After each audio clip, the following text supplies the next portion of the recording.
الحمد لله نحمده ونستعينه ونؤمن به ونتوكل عليه ونعوذ بالله من شرور أنفسنا ومن سيئات أعمالنا من يهده الله فلا مضل له ومن يضلله فلا هادي له وأشهد أن لا إله إلا الله وحده لا شريك له وأشهد أن محمدا عبده ورسوله اللهم صل على محمد وعلى آل محمد كما صليت على إبراهيم وعلى آل إبراهيم اللهم بارك على محمد وعلى آل محمد كما باركت على إبراهيم وعلى آل إبراهيم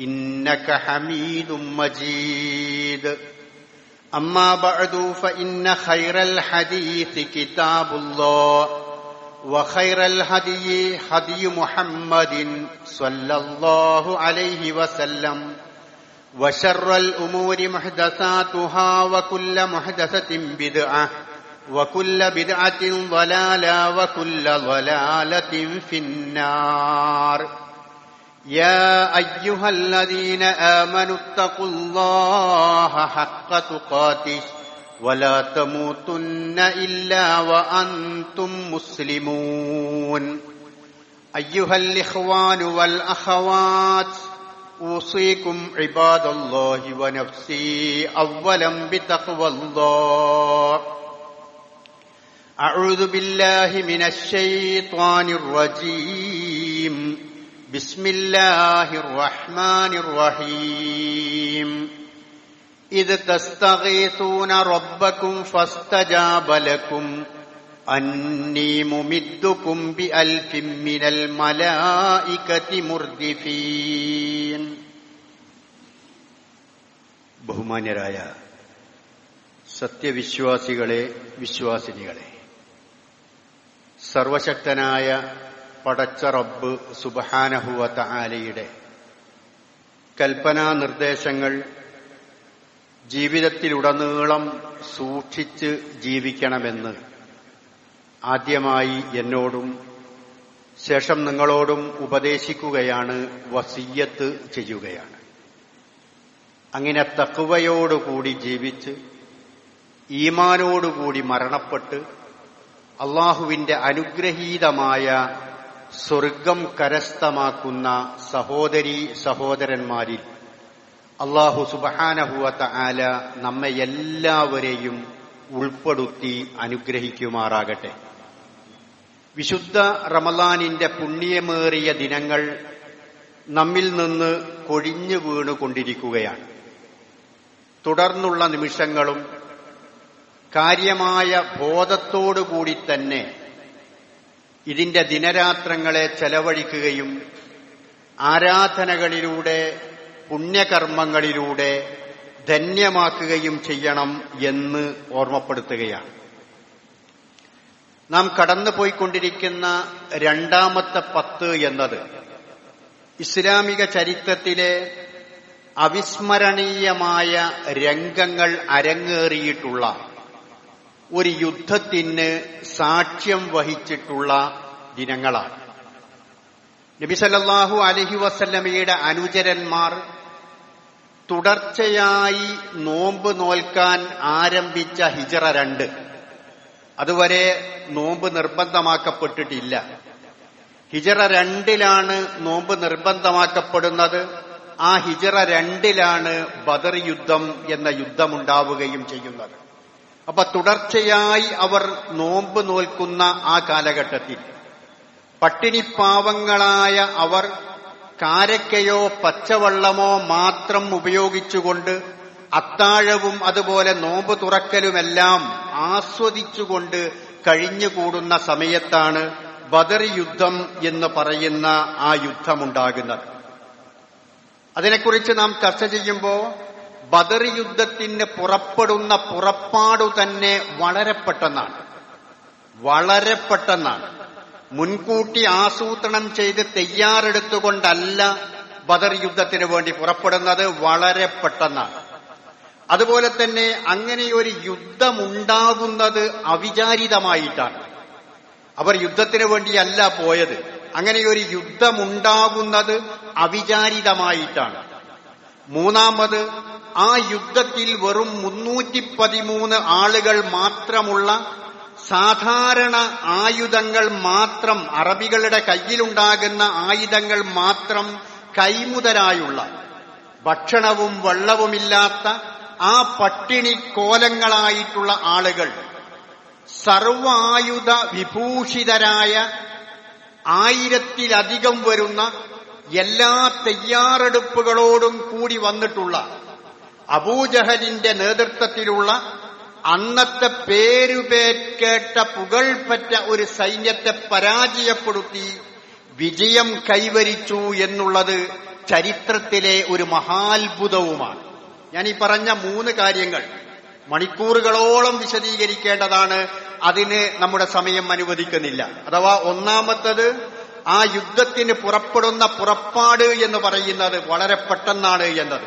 അതിന്റെ മുൻകാലത്ത് പ്രവാചകനും സഹാബത്തും അനുഭവിച്ച ആ കഷ്ടതകളും പ്രയാസങ്ങളും പീഡനങ്ങളുമെല്ലാം അതിന്റെ പിന്നിലുണ്ട്. രണ്ടാമത്തത്, യുദ്ധത്തിന് പോകാതെ അവിടെ വെച്ചുകൊണ്ട് അവിചാരിതമായുണ്ടാകുന്ന യുദ്ധം, കച്ചവട സംഘത്തെ തടയാൻ പോകുന്ന ആ രംഗവുമായി ബന്ധപ്പെട്ട ചരിത്രങ്ങൾ ഒരുപാടുണ്ട്. ആ യുദ്ധം അരങ്ങേറുകയും അവിടെ മലക്കുകളുടെ സഹായങ്ങളെല്ലാം വരികയും ചെയ്ത് അങ്ങനെ അത്ഭുതകരമായ വിജയം കൈവരിച്ചത്, ഇതൊക്കെ നാം പലപ്പോഴും കേട്ടതാണ്, അല്ലെങ്കിൽ നമ്മൾ മനസ്സിലാക്കിയിട്ടുള്ളതുമാണ്. ഈ യുദ്ധം എന്ന് പറയുന്നത്, ബദർ യുദ്ധം എന്ന് പറയുന്നത് 2 വർഗങ്ങൾ തമ്മിലുള്ള ഒരു വർഗീയ സംഘട്ടനമായിരുന്നില്ല. അതല്ലെങ്കിൽ നമ്മുടെ രാജ്യത്ത് പോലും പല ഭാഗത്തും നടന്നുകൊണ്ടിരിക്കുന്ന വംശീയ സംഘട്ടനവുമായിരുന്നില്ല. അറബികൾക്കിടയിൽ സാധാരണ ചെറിയ പ്രശ്നങ്ങൾക്ക് പോലും മാസങ്ങളോ വർഷങ്ങളോ നീണ്ടു നിൽക്കുന്ന യുദ്ധങ്ങൾ നടന്നിരുന്നു. അങ്ങനെയുള്ള ഒരു യുദ്ധവുമായിരുന്നില്ല. മറിച്ച് ബദർ യുദ്ധം എന്ന് പറയുന്നത് സത്യവും അസത്യവും തമ്മിലുള്ള യുദ്ധമായിരുന്നു. തൗഹീദും ശിർക്കും തമ്മിലുള്ള യുദ്ധമായിരുന്നു. ധർമ്മവും അധർമ്മവും തമ്മിലുള്ള യുദ്ധമായിരുന്നു. അങ്ങനെ നേർക്കുനേരെ ശത്രുപക്ഷത്തു നിൽക്കുന്ന ആളുകളെ നേരിടുന്നത് ആ രൂപത്തിലുള്ള വിശ്വാസത്തിന്റെ പേരിലാണ്. മറുപക്ഷത്ത് നിൽക്കുന്നത് ഒരുപക്ഷെ പിതാക്കളോ മക്കളോ സഹോദരങ്ങളോ ഒക്കെയാണ്. സ്വന്തം കുടുംബത്തിൽ രക്തത്തിൽ പിറന്ന കൂടപ്പിറപ്പുകളാണ്. എന്നിട്ടുകൂടി അവർ പരസ്പരം ഏറ്റുമുട്ടുകയാണ്. ആ യുദ്ധാനന്തരം ചരിത്രങ്ങൾ അയവിറക്കുന്ന ഇസ്ലാമിക ചരിത്രകാരന്മാർ പറയുന്ന ഒരു കാര്യമുണ്ട്. അബൂബക്കർ സിദ്ദീഖ് റളിയല്ലാഹു അൻഹുവിനോട് അന്ന് അവിശ്വാസിയായിരുന്ന മകൻ പറഞ്ഞു, ഉപ്പ, നിങ്ങളെ ഞാൻ യുദ്ധക്കളത്തിൽ പലപ്പോഴും കണ്ടിട്ടുണ്ട്, പക്ഷേ ഉപ്പയല്ലേ എന്ന് വിചാരിച്ചുകൊണ്ട് ഞാൻ നിങ്ങളെ നേരിടാതിരുന്നതാണ്. അബൂബക്കർ സിദ്ദീഖ് റളിയല്ലാഹു അൻഹു അതിന് നൽകിയിട്ടുള്ള മറുപടി, മകനെ, നിന്നെ ഞാൻ ഒരിക്കലും കണ്ടിട്ടില്ല, പക്ഷേ നിന്നെ ഞാൻ കണ്ടിരുന്നുവെങ്കിൽ എന്റെ വാളുകൊണ്ട് നിന്റെ ശിരസ് ഞാൻ എടുക്കുമായിരുന്നു എന്നാണ്. അഥവാ അവിടെ നടന്നത് ആദർശ പോരാട്ടമായിരുന്നു. അല്ലാഹു സുബ്ഹാനഹു വ തആല എല്ലാറ്റിനേക്കാളും വലുത് അല്ലാഹുവും അവന്റെ റസൂലുമാണ്, ഞാൻ വിശ്വസിച്ച വിശ്വാസവുമാണ് എന്ന് പൂർണ്ണമായും ഉൾക്കൊണ്ടിട്ടുള്ള ആ ബദരീങ്ങളായ ആളുകൾ ജീവിതത്തെ മുഴുവനായി അള്ളാഹുവിനെ സമർപ്പിച്ചിട്ടുള്ള അവിസ്മരണീയമായ രംഗങ്ങളാണ് നമുക്കതിൽ കാണുവാൻ സാധിക്കുക. ഒരു ചരിത്രം ഇങ്ങനെയാണ്. അവിടെ സവാദ് ബിൻ ഗസിയ്യ എന്ന് പറയുന്ന ഒരു സഹാബി, ആ പ്രവാചകൻ സല്ലല്ലാഹു അലൈഹി വസല്ലമ അണികൾ നേരെയാക്കിക്കൊണ്ടിരിക്കുകയാണ്. ആ സമയത്ത് സവാദ് റളിയല്ലാഹു അൻഹു വരിയിൽ നിന്ന് അല്പം മുന്നോട്ട് നീങ്ങി നിന്നു. പ്രവാചകൻ തന്റെ കയ്യിലുണ്ടായിരുന്ന ഈത്തപ്പന മട്ടൽ കൊണ്ട് വടികൊണ്ട് ഒന്ന് വയറ്റത്ത് കുത്തിയിട്ട് പറഞ്ഞു, ഇസ്തവി യാ സവാദ്, സവാദെ നീ നേരെ നിൽക്കൂ, എല്ലാവരും വരിയായി നിൽക്കുന്ന ആ രൂപത്തിൽ നീയും നിൽക്കൂ. പ്രവാചകൻ അങ്ങനെയാണ് ആ യുദ്ധത്തിന് അന്ന് വരെയുള്ള ചരിത്രത്തിന്റെ രൂപത്തിൽ നിന്ന് മാറി. അതൊക്കെ വേറെ ഒരുപാട് നീണ്ട ചരിത്രങ്ങളാണ്. അന്ന് വരെയുള്ള ചരിത്രങ്ങളിൽ നിന്ന് മാറി ആദ്യത്തെ വരിയിൽ അമ്പെയ്ത്തുകാരും ആദ്യത്തെ വരിയിൽ കുതിരപ്പടയാളികളും അത് അമ്പെയ്ത്തുകാരും അതുപോലെ തന്നെ പുറകിലായിക്കൊണ്ട് കാലാൾപ്പടയും ഇങ്ങനെയൊക്കെ സജ്ജീകരിച്ചിട്ടുള്ള ഒരു രൂപമാണ്. അതിൽ നിന്നാണ് സവാദ് റളിയല്ലാഹു അൻഹു അല്പം മുന്നോട്ട് കയറി നിൽക്കുന്നത്, പ്രവാചകൻ വയറ്റിട്ട് കുത്തുന്നത്. സവാദ് റളിയല്ലാഹു അൻഹു പറഞ്ഞു, ഔജഅത്നി, പ്രവാചകരെ അങ്ങനെ വേദനിപ്പിച്ചു, എന്റെ വയറ്റത്ത് കുത്തി, അത് അനീതിയാണ്, അങ്ങ് ചെയ്യാൻ പാടില്ലാത്തതായിരുന്നു, എനിക്ക് അങ്ങയോട് പകരം ചെയ്യണം, അങ്ങ് നീതിയുടെ പ്രവാചകനാണ്, എനിക്ക് പകരം ചെയ്യണം, എന്നെ വേദനിപ്പിച്ചതുപോലെ അങ്ങയെയും വേദനിപ്പിക്കണം. ആ കൂടെയുണ്ടായിരുന്ന സഹാബത്ത് മുഴുവനും അത്ഭുതപ്പെട്ടു. ഈ അസന്നിഗ്ധ ഘട്ടത്തിൽ എന്തൊരു തർക്കമാണ്, വാക്കുകളാണ് ഇയാൾ ഉരുവിടുന്നത്. പ്രവാചകന് തോന്നി ഞാൻ ചെയ്തതൊരു അനീതിയായിപ്പോയി. പ്രവാചകൻ തന്റെ കയ്യിലുണ്ടായിരുന്ന ഈത്തപ്പന വടി അദ്ദേഹത്തിന്റെ കയ്യിലേക്ക് കൊടുത്തിട്ട് തന്റെ വസ്ത്രം പൊക്കിക്കാണിച്ചു കൊടുത്തുകൊണ്ട് പറഞ്ഞു, സവാദേ, നിന്നെ ഞാൻ കുത്തിയതുപോലെ എന്നെ നീയും കുത്തുക, നീ പകരം വിട്ടുക. സവാദ് റളിയല്ലാഹു അൻഹു കുറെ നേരം പ്രവാചകന്റെ ആ തിരുമേനിയിലേക്ക്, വയറ്റത്തേക്ക് നോക്കി നിന്നു. എന്നിട്ട് തന്റെ കയ്യിലുണ്ടായിരുന്ന വടി നിലത്തേക്കെറിഞ്ഞുകൊണ്ട് ഓടി വന്നുകൊണ്ട് മുത്തുനബി മുഹമ്മദ് മുസ്തഫ സല്ലല്ലാഹു അലൈഹി വസല്ലമയെ വാരിപ്പുണരുകയാണ്. ആ പ്രവാചകന്റെ വയറ്റത്ത് തുരുതുരാ ചുംബിക്കുകയാണ്. പ്രവാചകൻ സല്ലല്ലാഹു അലൈഹി വസല്ലമ ചോദിച്ചു, എന്താ സവാദേ നിനക്ക് പറ്റിയത്? ആ സവാദ് റളിയല്ലാഹു അൻഹു പറഞ്ഞു, കണ്ടോ, ബദറിന്റെ രണാങ്കണത്തിലേക്കാണ് നാം ഇറങ്ങാൻ പോകുന്നത്. സർവായുധ വിഭൂഷിതരായ ആളുകളാണ് നമ്മൾക്ക് നേരിടാനുള്ളത്. ആ ആളുകളുമായി ഏറ്റുമുട്ടിക്കൊണ്ട് ബദറിൽ നിന്ന് രക്ഷപ്പെട്ടുകൊണ്ട് പുറത്തു പോരുമെന്ന വിശ്വാസം എനിക്കില്ല. ഈ യുദ്ധക്കളത്തിൽ വെച്ചുകൊണ്ട് ഷഹീദായാൽ അവസാനമായി ഈ ഭൂമിയിൽ വെച്ചുകൊണ്ട് ഞാൻ സ്പർശിച്ചത് മുത്ത് നബി സല്ലല്ലാഹു അലൈഹി വസല്ലമയുടെ തിരുമേനിയാവട്ടെ, ആ ശരീരത്തിൽ തൊട്ടുകൊണ്ടാവട്ടെ ഞാൻ ഈ ലോകത്ത് നിന്ന് വിട പറയുന്നത് എന്ന ചിന്തയാണ് ഇങ്ങനെയൊരു കാര്യം ചെയ്യാൻ എന്നെ പ്രേരിപ്പിച്ചത് എന്നാണ്. അങ്ങനെ സർവസ്വവും അല്ലാഹുവിൽ അർപ്പിച്ച്, പ്രവാചകനിൽ വിശ്വസിച്ച്, അല്ലാഹുവും പ്രവാചകനുമാണ് ഞങ്ങളുടെ ജീവിതത്തിന്റെ മുഴുവനും എന്ന് മനസ്സിലാക്കിയിട്ടുള്ള ആ സ്വഹാബത്താണ് ബദറിന്റെ രണാങ്കണത്തിലുള്ളത്. അതുപോലെ തന്നെ മറ്റൊരു സംഭവം, അബ്ദുറഹ്മാൻ ഇബ്നു ഔഫ് റളിയല്ലാഹു അൻഹു പറയുകയാണ്, ഈ വരികൾ ഇങ്ങനെ നേരെയാക്കിക്കൊണ്ടിരിക്കുന്ന സമയത്ത് അബ്ദുറഹ്മാൻ ഇബ്നു ഔഫ് റളിയല്ലാഹു അൻഹുവിന്റെ രണ്ട് ഭാഗത്തുമുള്ളത് രണ്ട് ചെറിയ കുട്ടികളാണ്. 18ഓളം വയസ്സ് വന്നിട്ടുള്ള കുട്ടികളാണ് ആ രണ്ട് ഭാഗത്തുമുള്ളത്. അബ്ദുറഹ്മാൻ ഇബ്നു ഔഫ് രണ്ട് ഭാഗത്തേക്ക് ഇങ്ങനെ നോക്കിയപ്പോ, പടച്ചോനെ, എനിക്ക് എന്തെങ്കിലും ഒരു സഹായം വേണമെങ്കിൽ ആ ഘട്ടത്തിൽ വലതും ഇടതുമുള്ള ആളുകളിൽ നിന്നാണല്ലോ സഹായം ലഭിക്കുക, ഇവരിൽ നിന്നാണോ എനിക്ക് സഹായം ലഭിക്കാനുണ്ടാവുക എന്ന് ഭയപ്പെട്ട ആ സമയത്ത് അവരിൽ ഒരാൾ അബ്ദുറഹ്മാൻ ഇബ്നു ഔഫിനെ തോണ്ടിക്കൊണ്ട് പറഞ്ഞു, ചെവിയിലേക്ക് പറഞ്ഞു, അല്ല, ഈ അബൂജഹലിനെ നിങ്ങൾ അറിയുമോ? അവർ അബൂജഹലിനെ കണ്ടിട്ടില്ല, അൻസാറുകളാണ്. ആ കുട്ടികൾ അൻസാറുകളാണ്. മക്കത്തുള്ള അബൂജഹലിനെ കുറിച്ച് അവർ കേട്ട് പരിചയമുണ്ട്. മുസ്ലിങ്ങളെ പീഡിപ്പിച്ചവരാണ്, പ്രവാചകനെ ഉപദ്രവിച്ചവരാണ്, കഴുത്തിൽ ചീഞ്ഞളിഞ്ഞ കുടൽമാലയിട്ടവരാണ്. അങ്ങനെ പ്രവാചകനെ ദ്രോഹിച്ച ക്രൂരനാണ് അബൂജഹൽ എന്ന് ആ കുട്ടികൾ പോലും മനസ്സിലാക്കിയിട്ടുണ്ട്. ആ കുട്ടികൾ ചോദിച്ചു, നിങ്ങൾ അബൂജഹലിനെ അറിയുമോ? എന്താ കുട്ടി അങ്ങനെ ചോദിക്കാൻ? അയാൾ ഞങ്ങളുടെ കയ്യിൽ കിട്ടിയാൽ എന്റെ വാളുകൊണ്ടായിരിക്കും അയാളുടെ മരണം. അത്ഭുതപ്പെട്ടു അബ്ദുറഹ്മാൻ ഇബ്നു ഔഫ് റളിയല്ലാഹു അൻഹു. അല്പം കഴിഞ്ഞപ്പം മറുഭാഗത്തുള്ള കുട്ടി വിളിക്കുകയാണ്. തന്റെ ശരീരത്തിൽ തോണ്ടിയപ്പോ അബ്ദുറഹ്മാൻ ഇബ്നു ഔഫ് തന്നേക്കാൾ ചെറുതാണല്ലോ, ചെവി അവന്റെ അടുക്കലേക്ക് താഴ്ത്തി വെച്ചു കൊടുത്തു. എന്താ മോനെ, നിങ്ങൾ അറിയോ അബൂജഹലിനെ? ചോദിച്ചപ്പോ അവന്റെയും ലക്ഷ്യം അബൂജഹലിനെ വധിക്കണം എന്നതാണ്. അപ്പോ അബ്ദുറഹ്മാൻ ഇബ്നു ഔഫിന് ആദ്യത്തേക്കാൾ ധൈര്യം വന്നു. ഇവർ ഇടതും വലതുമുള്ളത്, എനിക്ക് സുരക്ഷയാണ്. അവസാനം യുദ്ധം കഴിഞ്ഞ് യുദ്ധക്കളത്തിൽ അബൂജഹലിന്റെ ആ കൊലപ്പെടുത്തിയിട്ടുള്ള രംഗം പ്രവാചകന്റെ അടുക്കൽ വന്നുകൊണ്ട്, ഈ ആളുകളാണ് കൊന്നത്, ഈ രണ്ടാളുകൾ പ്രവാചകന്റെ അടുക്കൽ വന്നുകൊണ്ട് അവർ പറഞ്ഞു, പ്രവാചകരെ, അബൂജഹലിനെ, ഇസ്ലാമിന്റെ കൊടിയ ശത്രുവായ അബൂജഹലിനെ ഞങ്ങൾ കൊന്നു. നിങ്ങൾ എന്നെയാണോ കൊന്നത്? വാളുമ ചോരണ്ടോ? അതെ, പ്രവാചകന് ആ ചോര കാണിച്ചു കൊടുത്തു. അപ്പൊ മറ്റേ കുട്ടി അവകാശപ്പെട്ടു, ഞാനാണ് കൊന്നത്, എന്റെ വാളും കാണിച്ചു കൊടുത്തു, അതിന്മേലും ചോരയുണ്ട്. ആ സമയത്ത് പ്രവാചകൻ പറഞ്ഞു, നിങ്ങൾ രണ്ടുപേരുമാണ് കൊന്നത് എന്ന്. അപ്പോ അങ്ങനെയെല്ലാമുള്ള നമ്മുടെ മനസ്സിനെ ഒരുപാട് വികാരഭരിതമാക്കുന്ന ഒരുപാട് രംഗങ്ങൾ അരങ്ങേറിയിട്ടുള്ള യുദ്ധമാണ് ബദർ യുദ്ധം എന്ന് പറഞ്ഞത്. അത്തരത്തിലുള്ള സംഭവങ്ങളൊക്കെ നാം പലപ്പോഴും കേട്ടതും അറിഞ്ഞതുമാണ്. അന്ന് ആ ബദറിന്റെ നിരത്തിൽ റമളാൻ 17 അറവ് നടത്തുകയും ആഘോഷിക്കുകയും ചെയ്തിട്ടുണ്ട്. അന്ന് അറവ് നടത്തുകയും ആഘോഷിക്കുകയും ചെയ്തിട്ടുണ്ട്. പക്ഷേ ആരാണ് ആഘോഷിച്ചത്? മുസ്ലിങ്ങളല്ല.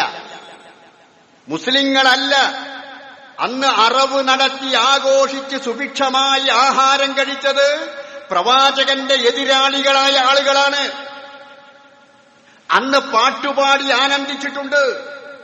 അന്ന് നൃത്തങ്ങൾ ചെയ്തിട്ടുണ്ട്. നൃത്യങ്ങൾ കണ്ടുകൊണ്ട് ആസ്വദിച്ചിട്ടുണ്ട്. അവർ അവിടെയെല്ലാം പാട്ടുപാടി ഉല്ലസിച്ച് നടന്നിട്ടുണ്ട്. പക്ഷേ മുസ്ലിങ്ങളല്ല. പ്രവാചകനോ പ്രവാചകന്റെ അനുചരന്മാരോ അല്ല, മറിച്ച് പ്രവാചകന്റെ എതിരാളികളാണ്. അതുകൊണ്ട് അന്നത്തെ ദിവസം അള്ളാഹുവിലുള്ള സമർപ്പണം പൂർണ്ണമായും അള്ളാഹുവിലാക്കിക്കൊണ്ട് ആ വിശ്വാസത്തെ ബദരീങ്ങളുടെ വിശ്വാസവുമായി മാറ്റുരച്ചു നോക്കിക്കൊണ്ട് ആ വിശ്വാസത്തിൽ വല്ല പോരായ്മകളും വന്നിട്ടുണ്ടോ എന്ന് മുസ്ലിങ്ങളായ നമ്മൾ ഓരോരുത്തരും പരിശോധിക്കേണ്ടുന്ന ദിവസമാണ്. മറിച്ച് ഇന്ന് സമൂഹത്തിൽ കാണുന്നത് നേരെ വിപരീതമായി. ബദർ മാലകളും ബദർ മൗലിദുകളും ബദർ ആണ്ടും ആഘോഷിച്ചുകൊണ്ട് ഇവരെ ഇസ്ലാം പഠിപ്പിക്കാത്ത വിധത്തിൽ ആഘോഷിക്കുന്ന രൂപമാണ്. അതുകൊണ്ട് നാം മനസ്സിലാക്കേണ്ടത് ബദരീങ്ങളോടുള്ള സ്നേഹം അവരുടെ ഈ ആദർശവുമായി ബന്ധപ്പെട്ടുകൊണ്ടുള്ള സ്നേഹമാണ് എന്നാണ്.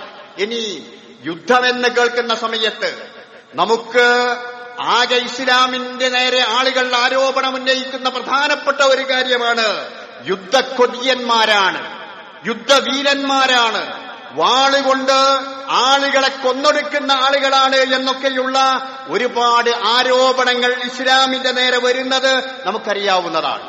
അപ്പോ യുദ്ധമെന്ന് കേൾക്കുമ്പോ നമ്മുടെ നാട്ടിലും നമ്മുടെ മനസ്സിലേക്ക് വരുന്ന ഒരുപാട് ചരിത്രങ്ങളുണ്ട്.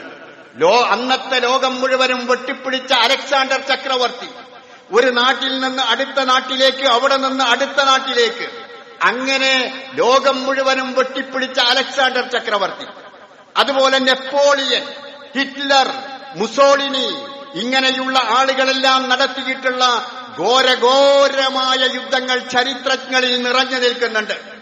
ആ യുദ്ധങ്ങളിൽ ആയിരക്കണക്കിന് ലക്ഷക്കണക്കിന് ആളുകൾ മരണപ്പെട്ടു പോയിട്ടുണ്ട്. ആയിരങ്ങളെ കൊന്നൊടുക്കിയിട്ടുണ്ട്. നമുക്കറിയാം ഫ്രഞ്ച് റവല്യൂഷൻ എന്ന് പറയുന്ന ആ ചരിത്രപ്രസിദ്ധമായ യുദ്ധത്തിൽ 66 ലക്ഷം ആളുകൾ കൊല്ലപ്പെട്ടിട്ടുണ്ട്. 66 ലക്ഷം ആളുകൾ. റഷ്യൻ വിപ്ലവത്തിൽ 1 കോടി ആളുകൾ കൊല്ലപ്പെട്ടിട്ടുണ്ട്. 1 കോടി ആളുകൾ കൊല്ലപ്പെട്ടിട്ടുണ്ട്. ഒന്നാം ലോക മഹായുദ്ധത്തിൽ 73 ലക്ഷം ആളുകൾ കൊല്ലപ്പെട്ടിട്ടുണ്ട്. രണ്ടാം ലോക മഹായുദ്ധത്തിൽ 106 ലക്ഷം ആളുകൾ കൊല്ലപ്പെട്ടിട്ടുണ്ട്. അപ്പോ ഓരോ യുദ്ധങ്ങളിലും ലക്ഷങ്ങളും കോടികളും മരണപ്പെട്ടു പോയ യുദ്ധങ്ങളാണ് നമുക്ക് പരിചയമുള്ളത്. എന്നാൽ ഇസ്ലാമിന്റെ പേരിൽ യുദ്ധക്കൊതിയന്മാരാണ് എന്ന് ആരോപിക്കുന്ന ആളുകൾ പ്രവാചകൻ സല്ലല്ലാഹു അലൈഹി വസല്ലമ ജീവിച്ചിരിക്കുന്ന കാലഘട്ടത്തിൽ 81 യുദ്ധങ്ങൾ പ്രവാചകൻ നേരിട്ട് പങ്കെടുത്തുകൊണ്ടോ ആ കാലഘട്ടത്തിലോ നടന്നിട്ടുണ്ട്. 81 യുദ്ധങ്ങൾ നടന്നിട്ടുണ്ട്.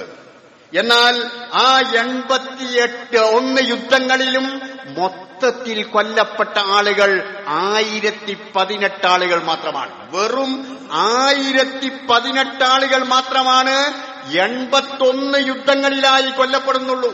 അതുതന്നെ 1018 ആളുകളിൽ 758 ആളുകളാണ് ശത്രുക്കളായ ആളുകളുള്ളത് 81 യുദ്ധങ്ങളിൽ.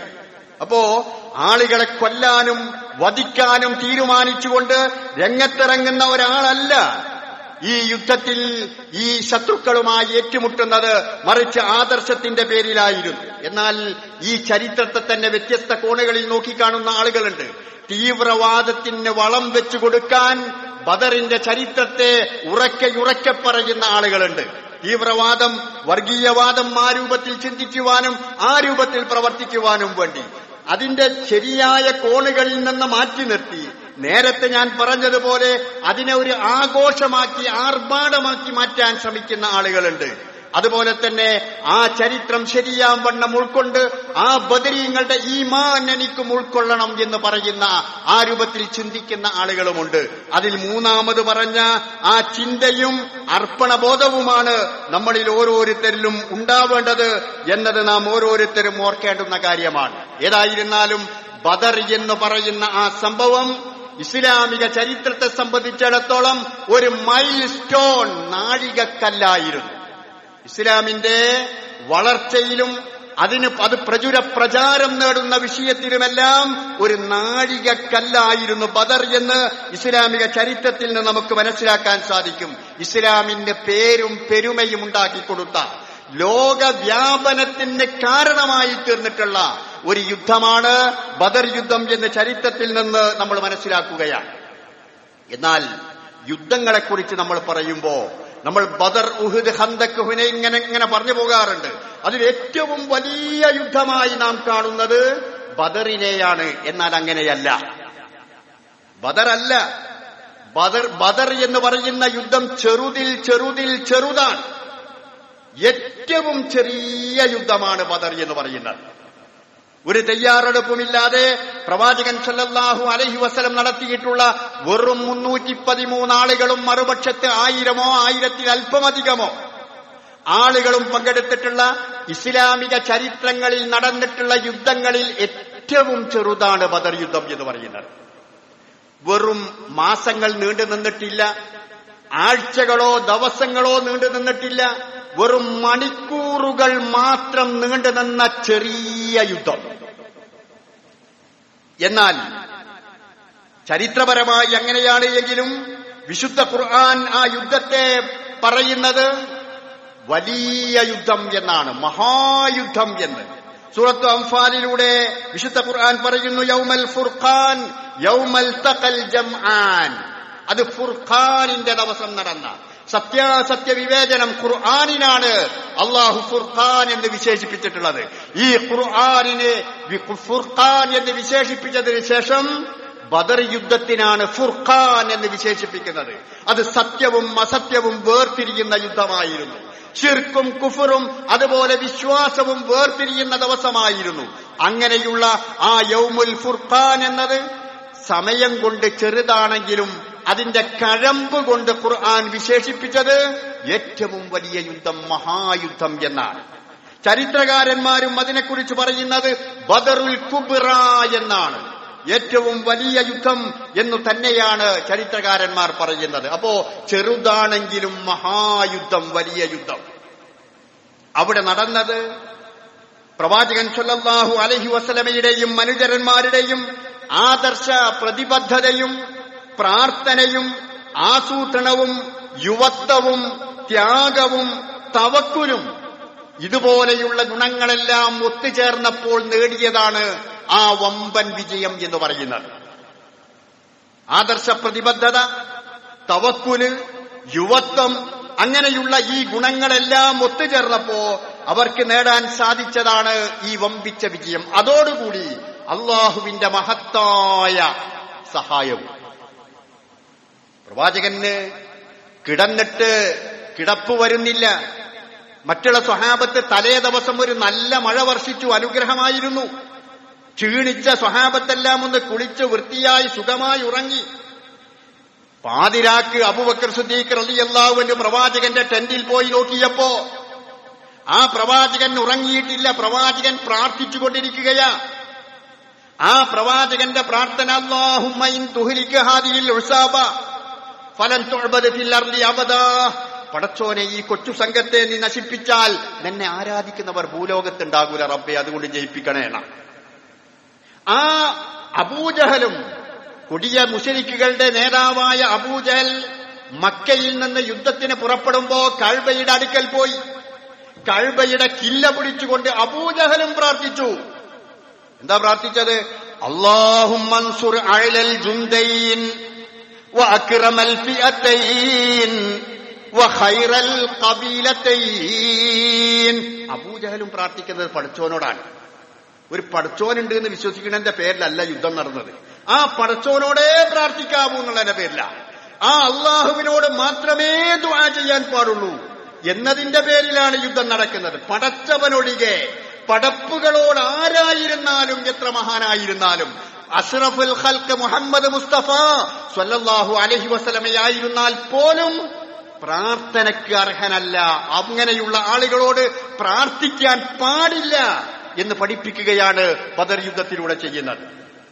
അങ്ങനെ ആ ബദറിന്റെ അതിനെ ഏറ്റവും മഹായുദ്ധം എന്ന് വിശേഷിപ്പിക്കുകയും അതുപോലെ തന്നെ ഈ വിശ്വാസികളായ ആളുകളുടെ അർപ്പണബോധത്തുകൊണ്ട് അവർക്ക് വിജയം കൈവരിക്കാൻ സാധിക്കുകയും ചെയ്യും. അതുകൊണ്ട് വർത്തമാന കാലഘട്ടത്തിലും ആ ചരിത്രം ഒരുപാട് പറയേണ്ടുന്ന, വിശകലനം ചെയ്യേണ്ടുന്ന ആ ചരിത്രം വിശ്വാസികളായ നമുക്കെല്ലാവർക്കും ആവേശമാണ്, നമുക്കോരോരുത്തർക്കും പ്രതീക്ഷയാണ്. അതുപോലെ തന്നെ നമ്മുടെ വിശ്വാസവുമായി ബന്ധപ്പെട്ടുകൊണ്ട് അത് ഉണർത്തുപാട്ടാണ്. ആവണം അത് വാളുകളേന്തി അതുപോലെ തന്നെ സമൂഹത്തിലേക്ക് ഇറങ്ങി ആരെയും വെട്ടിപ്പരിക്കേൽപ്പിക്കാനല്ല.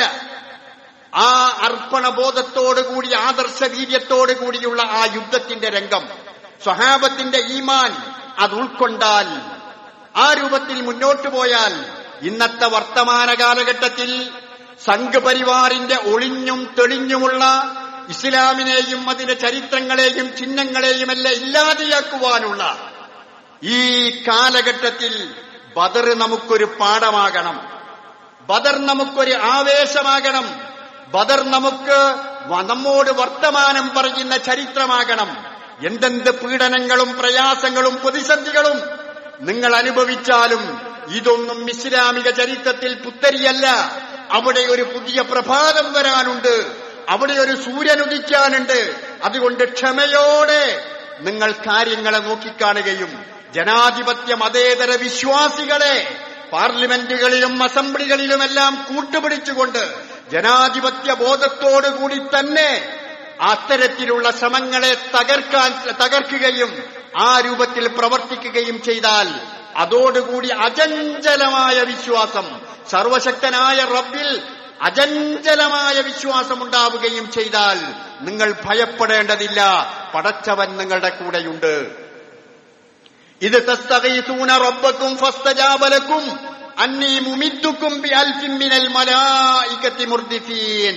പ്രവാചകന്റെ പ്രാർത്ഥനയ്ക്ക് അല്ലാഹു ഉത്തരം നൽകിയതാണ്. മുഹമ്മദേ, ഭയപ്പെടേണ്ടതില്ല, നീ പേടിക്കേണ്ടതില്ല. തുടരെ ഇറങ്ങി വരുന്ന മലായികത്തുകളെ കൊണ്ട് ഞാൻ നിന്നെ സഹായിക്കുന്നതാണ്, നിങ്ങളെ സഹായിക്കുന്നതാണ്. അള്ളാഹുവിന്റെ സഹായമുണ്ടായി.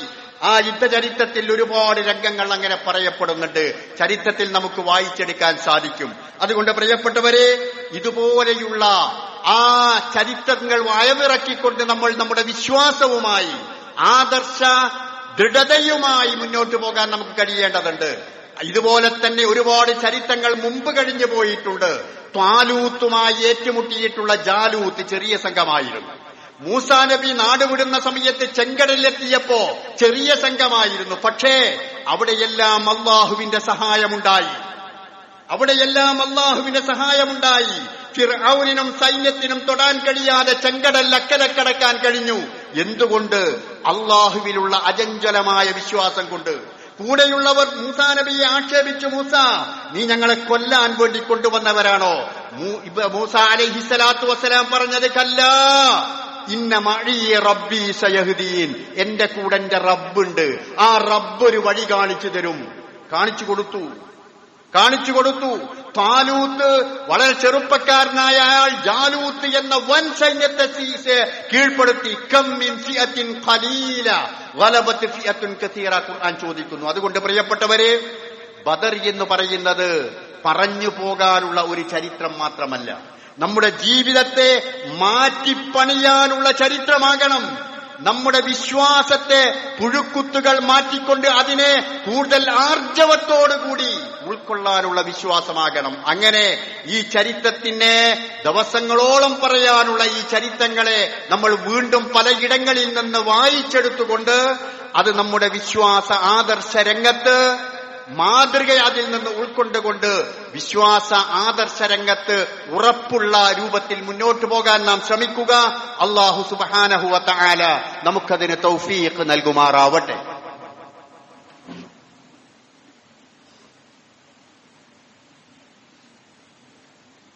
അൽഹംദുലില്ലാഹ് വസല്ലല്ലാഹു അലാ മുഹമ്മദ് സ്വലാത്തൻ തദൂ ബിഹി ഇലാ യൗമിൽ ഹിസാബ്.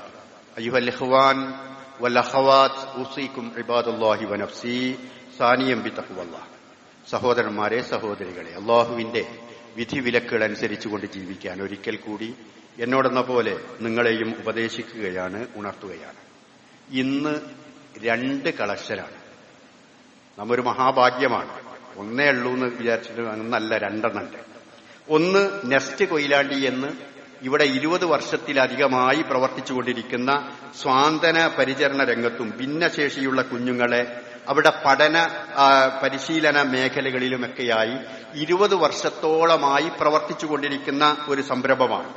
ആയിരക്കണക്കിന് രോഗികളെയും കുഞ്ഞുങ്ങളെയും എല്ലാം ചേർത്ത് പിടിക്കുവാനും അവർക്ക് ആശ്വാസം പകരുവാനും ഈ വർഷങ്ങൾക്കിടയിൽ ഈ സംരംഭത്തിന് കഴിഞ്ഞിട്ടുണ്ട്. 24 മണിക്കൂറും ഡോക്ടറും അതുപോലെ നഴ്സുമാരും അതിന്റെ മറ്റ് ആവശ്യങ്ങൾക്കാവശ്യമായ എല്ലാ ഒരുക്കങ്ങളും എല്ലാം ഉള്ള രൂപത്തിൽ തന്നെ സർവസജ്ജമായ രൂപത്തിൽ അത് നമ്മുടെ നാട്ടിൽ പ്രവർത്തിച്ചുകൊണ്ടിരിക്കുകയാണ്. നമ്മളാൽ കഴിയുന്ന വിധത്തിലുള്ള സംഭാവനകൾക്കുണ്ട്. ഏതെങ്കിലും ഒരു വേദനിക്കുന്നവന്റെ ഒരു വേദന മാറ്റാൻ കഴിഞ്ഞാൽ, ആരെയെങ്കിലും ഒന്ന് സാന്ത്വനപ്പെടുത്താൻ കഴിഞ്ഞാൽ അവരുടെ ഉള്ളിൽ നിന്ന് വരുന്ന ഒരു പ്രാർത്ഥനയുണ്ടാകും. പടച്ചോനെ, ഇത് ഞങ്ങൾക്ക് തരുന്നത് ആരാന്ന് ഞങ്ങൾക്കറിയില്ല. അവിടെ ആ പ്രാർത്ഥന പലരും ഞങ്ങളുടെ അടുക്കൽ വന്ന് ഞങ്ങളെ സഹായിക്കുന്നുണ്ട്. ഡോക്ടർമാർ വരുന്നുണ്ട്, നഴ്സുമാർ വരുന്നുണ്ട്, ഇഞ്ചക്ഷൻ തരുന്നുണ്ട്, ഞങ്ങളെ ട്യൂബ് ഇടുന്നുണ്ട്, വേറെ പലതും ചെയ്തു തരുന്നുണ്ട്, ഡ്രസ്സ് ചെയ്യുന്നുണ്ട്. പടച്ചോനെ, ആരാ അത് ചെയ്യണെന്നറിയില്ല. ആരായിരുന്നാലും റബ്ബേ അവർക്ക് നീ നൽകണേ, അവർക്ക് നീ ഇതിന്റെ പ്രതിഫലം നൽകണേ എന്ന അവരുടെ ഉള്ളിൽ നിന്ന് വരുന്ന ഒരു പ്രാർത്ഥന നമ്മിൽ നിന്നുണ്ടായ ധർമ്മത്തിന്റെ ദാനത്തിന്റെ പേരിൽ പടച്ചവനിലേക്ക് ഉയർന്നാൽ ഒരുപക്ഷേ നമ്മൾ ചെയ്യുന്ന ആരാധനകളെക്കാളും ഏറ്റവും മികച്ചത് അതായിരിക്കും എന്ന ഓർമ്മയോടുകൂടി നമ്മാൽ കഴിയുന്ന സഹായം ഈ സംരംഭത്തിന് വേണ്ടി നൽകുക. അതുപോലെ പള്ളിയുടെ പുറത്ത് CH സെന്ററിന് വേണ്ടിയിട്ടുള്ള ഒരു കളക്ഷൻ നടക്കുന്നുണ്ട്. അതും അതുപോലെ തന്നെയുള്ള ഒരു സംരംഭമാണ്. മെഡിക്കൽ കോളേജുമായി ബന്ധപ്പെട്ടുകൊണ്ട് ഒരുപാട് പ്രവർത്തനങ്ങൾ സൗജന്യമായി മരുന്ന്, ഭക്ഷണം, അതുപോലെ പിന്നെ ടെസ്റ്റുകൾ, ലാബ് ടെസ്റ്റുകൾ, ഇങ്ങനെയൊക്കെ നടക്കുന്ന ഒരു സംരംഭമാണ്. എല്ലാം നമ്മുടെ സമുദായം നോക്കൂ. നിങ്ങൾ ഇത്രമാത്രം സാമൂഹ്യ സേവന പ്രവർത്തനം നടക്കുന്ന വേറെ ഏത് സമുദായമാണുള്ളത്? ഒന്നുമില്ല. വേറെ ആർക്കെങ്കിലും ഇടയിൽ നടക്കുന്നുണ്ടോ? എത്രമാത്രം രാവിലെ ചിലപ്പോ സുബൈ സമയത്ത് എനിക്ക് കുടിക്കോളേന്റെ അടുത്തോട് ഞാൻ പണ്ട് കുത്തുബക്ക് പോകുന്ന സ്ഥലത്തേക്ക് പോകേണ്ടി വന്നു. ആ സുബൈ ആകുന്ന സമയത്ത് തന്നെ 100 കണക്കിന് ആളുകൾ ഭക്ഷണത്തിന് വേണ്ടി അവിടെ വരിയായി നിന്നിട്ടുണ്ടാകും. ഈ ആളുകൾക്കൊക്കെ CH സെന്ററിൽ നിന്നാണ് ഭക്ഷണം നൽകുന്നത്. അതുപോലെ അവർക്ക് വേണ്ട സൗകര്യങ്ങൾ. അതുകൊണ്ട് പ്രിയപ്പെട്ടവരെ, കഴിയുന്ന സംഭാവനകൾ അതിലേക്കും നിങ്ങൾ നൽകുക. അല്ലാഹു സുബ്ഹാനഹു വ തആല ഈ വിശുദ്ധ റമളാനിൽ ആരാധനകളിലൂടെ ധന്യമാക്കിക്കൊണ്ടും പുണ്യകർമ്മങ്ങളിലൂടെ ഈ റമളാനിലൂടെ മുന്നേറിക്കൊണ്ടും അള്ളാഹുവിനെ കണ്ടുമുട്ടുവാനുള്ള ഭാഗ്യം നമുക്കെല്ലാവർക്കും നൽകി അനുഗ്രഹിക്കുമാറാകട്ടെ. സർവാധിനാഥനായ തമ്പുരാനെ, ഞങ്ങൾ നോറ്റ നോമ്പുകളെല്ലാം നീ ഖബൂൽ ചെയ്യണമേ തമ്പുരാനെ. അള്ളാഹുവേ, ഇനി നോൽക്കാനുള്ള നോമ്പുകളും ആരോഗ്യത്തോടുകൂടി പൂർത്തീകരിക്കുവാനുള്ള ഭാഗ്യം ഞങ്ങൾക്കെല്ലാവർക്കും നീ നൽകി അനുഗ്രഹിക്കണമേ റഹ്മാനെ. അള്ളാഹുവേ, ഞങ്ങൾ ചെയ്തു പോയ തെറ്റുകുറ്റങ്ങൾ ഞങ്ങൾക്കെല്ലാവർക്കും നീ പുറത്ത് മാപ്പാക്കി തരണമേ റബ്ബേ. ഞങ്ങളുടെ മാതാപിതാക്കളും ചെയ്തു പോയ തെറ്റുകുറ്റങ്ങൾ അവർക്കും നീ പുറത്ത് മാപ്പാക്കി കൊടുക്കണമേ റഹ്മാനെ. അള്ളാഹുവേ, കുടുംബത്തിൽ നിന്ന് ഞങ്ങൾക്ക് നീ കൺകുളിർമ പ്രദാനം ചെയ്യണമേ തമ്പുരാനെ. ലഹരിയുടെ മായാവലയത്തിൽ പെട്ടുപോകുന്ന കൗമാരവും യുവത്വവും അത്തരത്തിലുള്ള അവസ്ഥകളിൽ നിന്ന് ഞങ്ങളെയും ഞങ്ങളുടെ മക്കളെയും നീ കാത്തു രക്ഷിക്കണമേ തമ്പുരാനെ. അള്ളാഹുവേ, ഈമാനോടുകൂടി ജീവിച്ച് ലാ ഇലാഹ ഇല്ലല്ലാ എന്ന കലിമത്തു ഷഹാദത്ത് ഉച്ചരിച്ചുകൊണ്ട് മരണപ്പെട്ട് നിന്റെ അനുഗ്രഹീതമായ സ്വർഗം കരസ്ഥമാക്കുന്ന ആളുകളുടെ കൂട്ടത്തിൽ ഞങ്ങളെ എല്ലാവരെയും നീ ഉൾപ്പെടുത്തി അനുഗ്രഹിക്കണമേ റഹ്മാനെ. اللهم اغفر للمؤمنين والمؤمنات المسلمين والمسلمات الأحياء منهم والأموات إنك مجيب الدعوات يا قاضي الحاجات. اللهم أحينا على الكتاب والسنة وأمتنا مع الإيمان والتوبة. റബ്ബനാ ആതിനാ ഫിദ്ദുനിയാ ഹസന വഫിൽ ആഖിറതി ഹസനതൻ വഖിനാ അദാബന്നാർ.